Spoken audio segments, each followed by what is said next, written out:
fator hereditário, ele tem um peso importante? Perfeitamente, ótima pergunta. Então, o fator hereditário é responsável por cerca de 10% dos cânceres.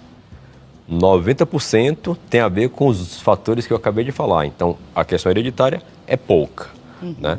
Mas é importante, é relevante e isso chama a atenção muito do médico quando você tem muitos casos de câncer de mama na família que também se associa com câncer de ovário, a mutação de gene BRCA.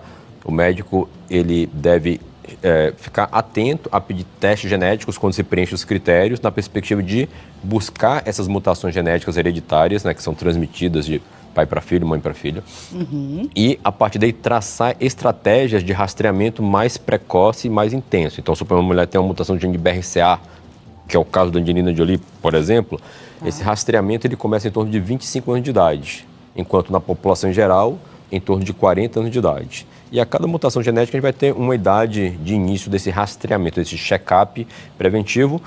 E em alguns casos da mutação genética, levantando também a questão de Angelina Jolie, podemos fazer cirurgias redutoras de risco a fim de reduzir muito a possibilidade daquela paciente mutada ter o câncer. Isso se aplica para o câncer de mama e câncer de ovário na síndrome da mutação do gene BRCA 1 e 2.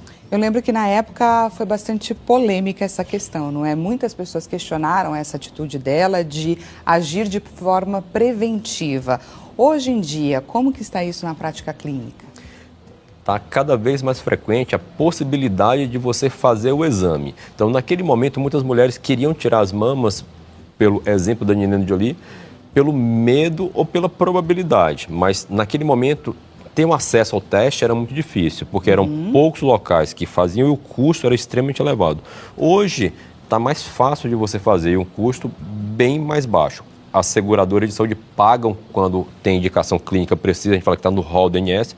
O Sistema Único de Saúde, a rigor, ele não paga. Alguns serviços, alguns estados estão tentando colocar isso na dinâmica do custeio do Sistema Único de Saúde, mas hoje é mais fácil, mais barato fazer. Então, antes a mulher queria tirar por conta de medo. Hoje a gente consegue fazer o teste. E se o teste está negativo, a gente é mais preto no branco, é objetivo. Então, se ela tem um teste genético negativo sem a mutação genética, ela não precisaria tirar as mamas de uma forma preventiva. Estaria bem aplicado a quem tem a mutação genética. E ainda assim, quem tem a mutação genética, ela vai ter a opção de ou tirar as mamas de uma forma preventiva ou fazer um rastreamento de alto risco, que nós falamos que o desfecho final em sobrevida global é semelhante. Se ela acompanhar direitinho, de forma rigorosa, a cada 6 meses, e eventualmente ver o azar de ter um câncerzinho, mas eu estou de olho, bem de olho, de perto, e achar o câncer bem pequenininho, eu vou curá-la e não vai ter um impacto em mortalidade lá na frente.